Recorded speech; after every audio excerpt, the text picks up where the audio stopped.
మొన్నటికి మొన్న వల్లభనేని వంశీని 90 రోజులు కస్టడీ పూర్తయిందని చెప్పి కోర్టు ముందు ఎస్సీ/ఎస్టీ కోర్టు ముందు హాజరుపరచగా అఫీషియల్లీ ఈ లోపు మనం ఛార్జ్ షీట్ ఫైల్ చేయలేదు కాబట్టి ఆయనకు బెయిల్ మంజూరుకు అర్హులు అని చెప్పి వాళ్ళు చెప్పగా and they have requested the police have requested some more time, ఎందుకంటే ఇంకా మీ ఇద్దరిని ఎవిడెన్స్ కావాలి, వాళ్ళని ఎంక్వైరీ చేయాలి అని చెప్పిన ఆయనకి సత్యవర్ధన్ కిడ్నాప్ కేసులో మాత్రం బెయిల్ వచ్చింది.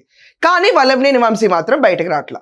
ఎందుకంటే వల్లభనేని వంశీ పైన గాంధీ బొమ్మ దగ్గర ఒకళ్ళని బెదిరించి గన్నవరంలో భూమి ఇష్యూలు కానివ్వండి వగేరా వగేరా 3 కేసులు పీటీ వారెంట్స్ పెండింగ్ ఉన్నాయి. సో ఒక కేసులో రిలీఫ్ వచ్చిన సత్యవర్ధన్ని బెదిరించినందుకు మిగతా కేసుల్లో మాత్రం రిలీఫ్ అనేది రాలా.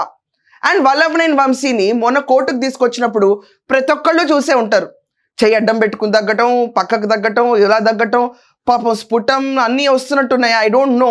అండ్ వాళ్ళ మిస్సెస్ కూడా last time when she came I guess ఆవిడ చెప్పారు ఊపిరితిత్తుల సమస్య ఎక్కువ ఉంది. అండ్ వల్లభనేని వంశీ కూడా మొన్న జడ్జి గారితో ఆయన పేర్కొన్నారంటే ఏంటంటే ఎయిడ్ ఏదైతే ఉందో ఇన్హలేషన్ ఎయిడ్ పెట్టుకోవడం వల్ల ముక్కుల దగ్గర నొక్కుంటుందని చెప్పి, ముక్కుకు బాగా ఇబ్బందిగా ఉందని చెప్పి, హీ నీడ్స్ మెడికల్ అటెన్షన్ అని చెప్పి ఆ విధంగా చూసుకుంటే నిన్న మెడికల్ టెస్ట్ పంపించిన తర్వాత ఈ రోజు వచ్చిన బ్రేకింగ్ న్యూస్ ఏంటంటే వల్లభనేని వంశీని హాస్పిటల్కి షిఫ్ట్ చేశారు.